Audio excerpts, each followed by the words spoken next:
laughed while digging your grave, but forgot you were planted, not buried. It's funny how your enemies confuse divine setup with defeat. They mistook the silence after your fall for the end credits, not realizing God was only switching scenes.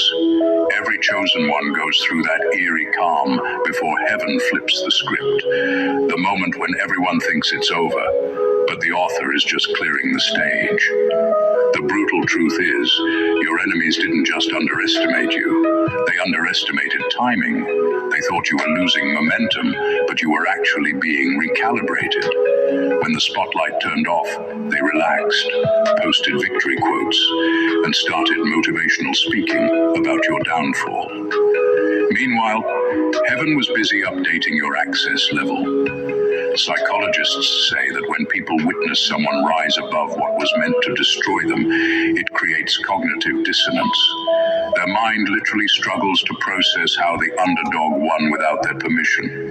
And that's exactly what's happening now.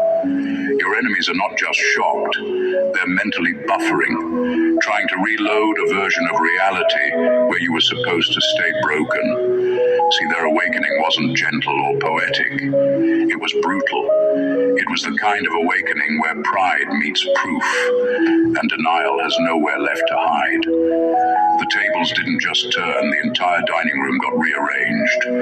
Now, the same mouths that mocked you have gone suspiciously quiet, and the silence they once used as a weapon has become their punishment.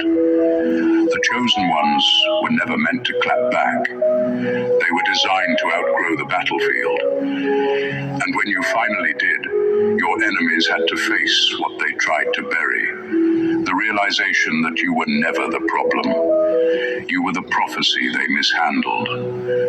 Welcome to the aftermath, where their awakening begins and your assignment continues.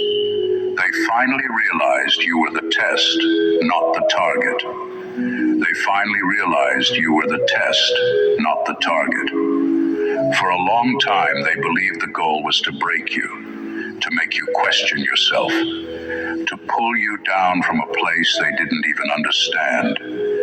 They thought they were winning because you stayed calm, because you didn't fight back the way they expected. They thought your silence meant defeat. But what they didn't know was that the whole situation was never about proving your strength. It was about revealing their character.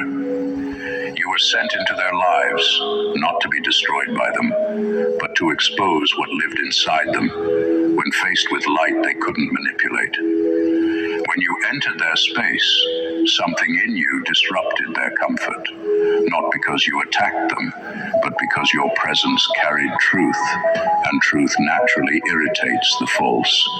They projected, lied, mocked, and manipulated, because deep down, they were being measured. Every action, every word, every betrayal was their response to a spiritual test they didn't even know they were taking. And the hardest part for them now is realizing that you were never fighting for survival. Heaven was simply watching how they handled someone anointed. You didn't fail when you cried. You didn't fail when you walked away. You passed when you refused to match their energy. When you stayed grounded in grace even while they tried to stain your name. Your patience was your proof. They didn't see it then, but your restraint was the evidence that you were on assignment. What they called weakness was actually spiritual discipline.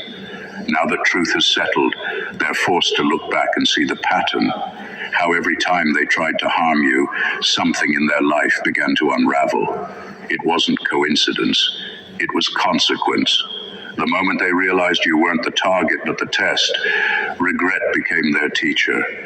They finally understood that what they were fighting against was never just you. It was what you represented: integrity, purpose, divine favor. And now the same people who plotted your downfall are studying their own downfall, wondering how the story flipped so quickly. The test results are in, and your endurance wrote their report card. You were never their victim. You were their revelation.